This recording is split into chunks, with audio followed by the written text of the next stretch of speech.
Allah mengatakan tidak. Hidup ini untuk akhirat. Nabi Muhammad SAW lihat bagaimana praktek hidup beliau. Benar-benar semuanya untuk mendapatkan akhirat. Dunia beliau sekedar jangan lupa. Dan beliau menjadi orang terkaya, hidup kaya yang ada di sini. Suatu hari Nabi kita Muhammad SAW menatap Gunung Uhud bersama seorang sahabat bernama Abu Dzar Al-Ghifari radhiyallahu anhu wa ardah. Kata Rasulullah SAW kepada Abu Dzar, ya Abu Dzar, apakah engkau melihat Gunung Uhud? Yang pernah umroh, pernah haji, bisa menggambarkan sekarang Gunung Uhud yang besar itu. Kata Abu Dzar, benar wahai Rasul, saya melihatnya. Kata Rasul kita tercinta SAW, wahai Abu Dzar, sekiranya Allah jadikan Uhud ini untukku adalah emas, Gunung Uhud yang besar itu jadi emas untuk Nabi kita tercinta Muhammad sallallahu alaihi wasallam. Aku tidak ingin berlalu 3 malam melainkan seluruhnya sudah habis saya bagikan kepada kaum muslimin. Silahkan ambil, ambil, ambil, ambil. Gunung Uhud, emas sebesar Gunung Uhud. Itulah Nabi kita tercinta. Kalau ada emas sebesar Gunung Uhud untuk mencari akhirat.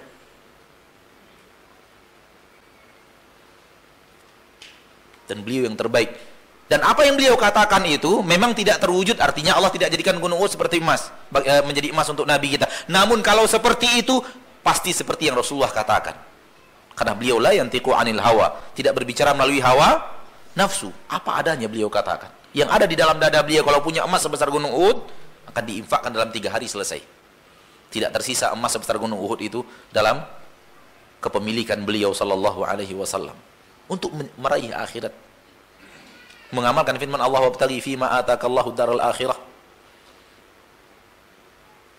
Aisyah radhiyallahu anha mengatakan, tidak ada harta yang datang kepada Nabi sallallahu alaihi wasallam, yaitu dapat rezeki, harta yang banyak, melainkan dalam 10 hari semuanya habis dibagikan. Tidak ada yang disimpan di rumah. Kalau ada yang disimpan untuk membayar hutang yang belum jatuh tempo. Begitu Nabi kita hidup. Haruskah seperti ini? Tidak. Maksud harus adalah wajib. Wajibkah kita seperti Rasul kita ini? Pertama, kita katakan tidak wajib. Yang kedua, kita katakan tidak sanggup. Bukan hanya sekedar tidak wajib. Kita nggak sanggup, iman kita nggak seperti imannya beliau.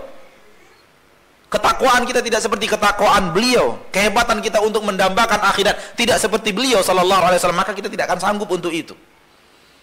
Kalau tidak sanggup, jangan sok berani. Hasilnya fatal.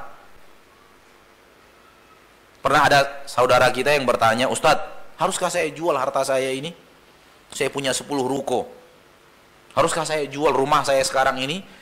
Yang kalau kira-kira rumahnya 13 kali 14 gitu.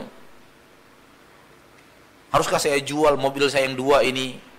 Ketika itu mobil Lancer dan Toyota Kijang di tahun 2000-an. Haruskah saya jual lalu saya hidup di rumah kecil seperti Rasulullah? Pertanyaan yang menarik, ingin meniru Rasul, semangat meniru Rasul. Jawaban anak, antum sanggup nggak? Antum sanggup nggak begitu? Jual ruko, infakkan, udah hidup di rumah yang kecil. Antum sanggup nggak? Kalau nggak sanggup jangan dibuat. Karena memang seperti itu juga tidak wajib. Lihat, bedakan lah. Kalau antum sanggup silahkan.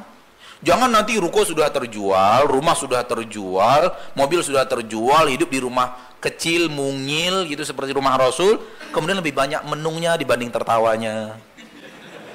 Kok saya jual ya? Nyesal gitu. Kok saya jual ya? Nyesal. Jangan. Tidak Allah wajibkan. Namun yang mampu seperti itu, silakan. Yang mampu seperti itu meniru sampai kepada hal yang seperti itu, fatal. Rasul yang terbaik untuk ditiru. Sallallahu alaihi wasallam. Ketika beliau wafat nggak punya harta.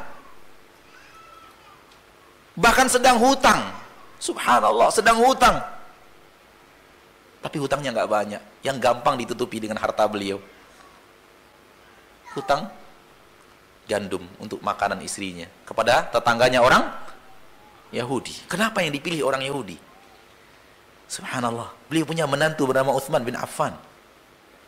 Kenapa yang dipilih digadaikan ke orang Yahudi? Sahabat nggak seorang pun mau terima gadaian Rasul.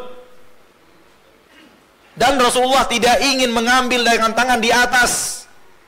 Ingat, orang-orang yang dimuliakan manusia dari pandangan dunia, hati-hati. Ini salah satu godaan syaitan kepada mereka, pengen ngambil tapi dari atas. Bisa nggak terima gadaian saya? Sebenarnya dia nggak mau. Orang itu hanya ingin mengatakan, nggak usah loh Ustaz, untuk Ustaz aja nih gitu. Tolong belikan saya pulsa. Sebenarnya bukan minta tolong belikan pulsa, tolong belikan saya pulsa.